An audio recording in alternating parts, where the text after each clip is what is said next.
Greetings my beautiful lovelies, it's Emmy. How are you? It's great to see you and welcome back to another gadget test. Today I'm going to be testing out this gadget. I picked it up when I was traveling in Japan over a year and a half ago now, and it transforms kirimochi, which is a hard block of glutinous sticky rice, into these puffy, thin crackers. So let me explain kirimochi first in case you don't know what it is. Kirimochi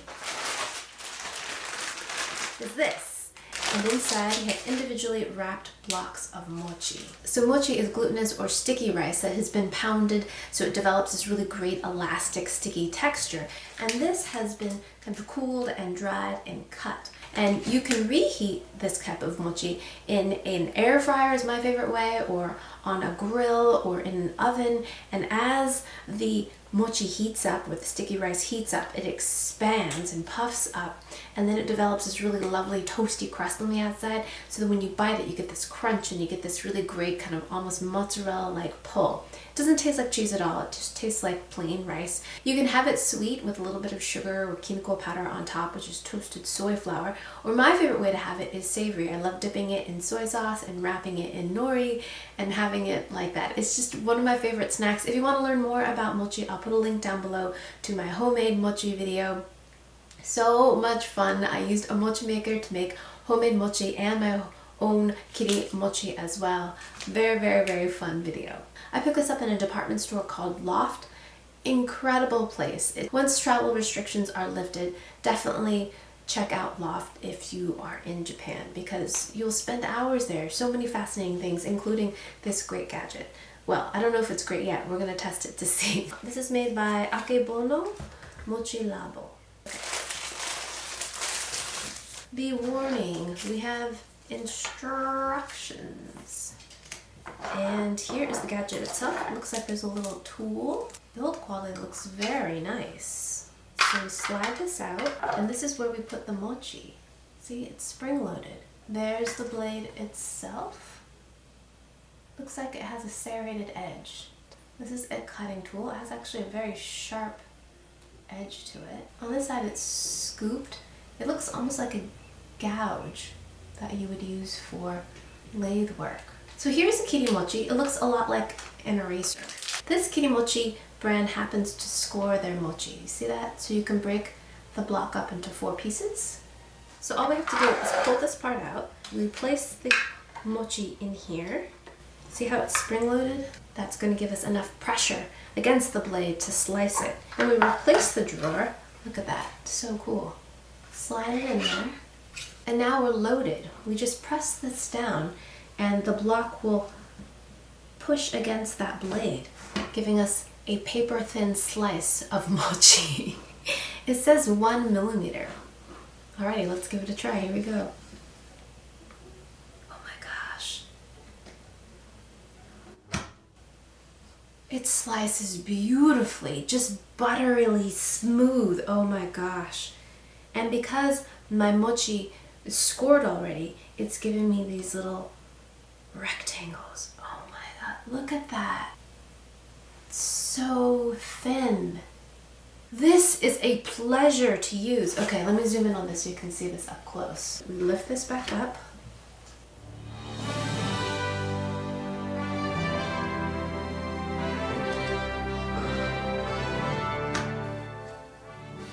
At this point, I don't even care if this pops off into a cracker or not. This is so much fun to use. So beautiful. Perfect slices.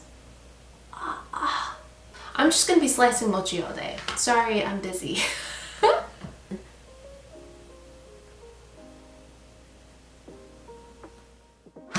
It slices through it so cleanly and with just very little effort. There's almost no resistance at all, just enough resistance to just like, it's like what you want your cheese slicer to do but doesn't quite do it. Oh my goodness. So it's not scored all the way through the mochi, so I'm hoping I'll be able to get some full slices in the middle of the block. You can see through them, they're so thin.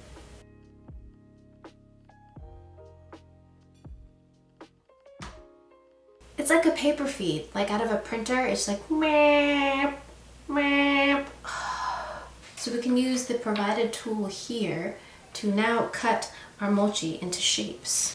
A diamond? Ooh, it works beautifully actually.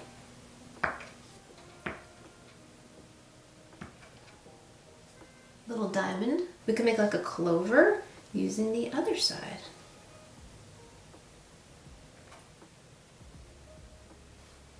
So I have these tiny little cookie cutters that were left over from a project where I made my own animal cookies out of cookie dough that I got out of ice cream, cookie dough ice cream. I'll put a link down below in case you missed it. But here's the hippo. Ooh, you have to push really hard. I'm also going to cut out an elephant. I think what might help is if I use a rolling pin to kind of put even pressure. There we go. Push out an elephant. Oh my goodness, so cute. Alrighty my lovelies, I have cut out all of my little mochi animals and shapes, and now I'm going to toast them for 1 or 2 minutes. I have my other camera set up, so hopefully we can witness this process together. Alrighty, here we go. And we are toasting. Great! You watching us?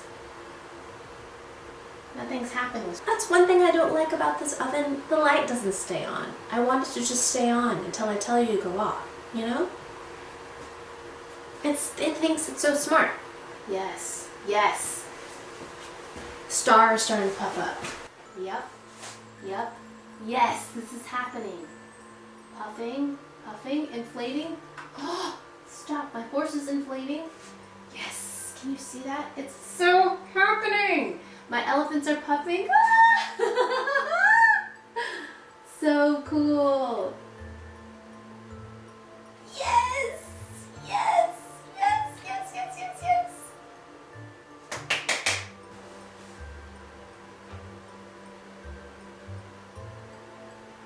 Oh my god, yes! Inflate elephant! So stinking cute. They remind me of those Korean snacks. They're seafood animals. What are they called? Ahoy? Korean friends, let me know down in the comments. They're my kids' favorites. They're puffed up snacks in shapes of sea creatures, including sea stars, pufferfish, sharks, squid. They're delicious. See the elephant? Look how puffy it is. So great! It's such a transformative, lovely process to witness because it looks like an eraser, it's hard, it's bouncy like an eraser, and then you put it in the toaster, it puffs up, it gets hot and molten and chewy in the middle, and then outside gets crispy, but then it inflates. It's a self-inflating snack. I mean, I'm gonna use a little bit of too. This is just soup base. I actually like this better than soy sauce. I believe I bought this dish at Loft too. Isn't it great? It reveals a cat when you put shoyu in there. Let's eat one plain first. Here we go. Itadakimasu. It doesn't taste like much of anything. It tastes a bit like a rice snack. It's hollow. It tastes like a rice snack. Flavor comes when you dip it in your sauce and you wrap it in some nori and then you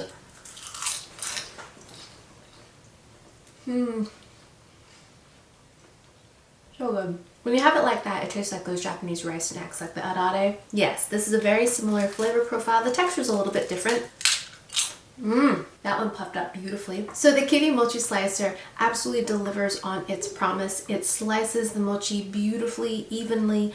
I have to say cutting them out is a bit tedious, the shapes. I would just say go for the little rectangles that self kind of cut on their own. They puff up beautifully. You get these lovely pillows and you just toast them for 2 minutes and you get these great little snacks. And watching mochi puff up is just so much fun.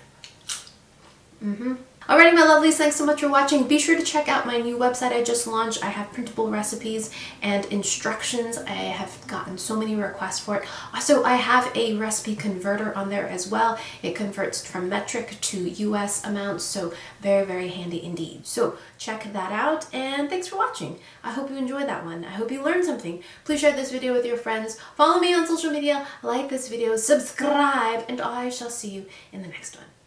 Toodaloo, take care, bye!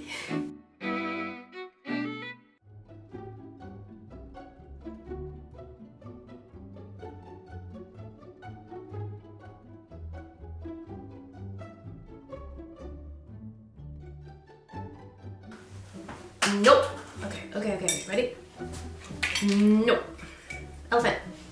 No. See.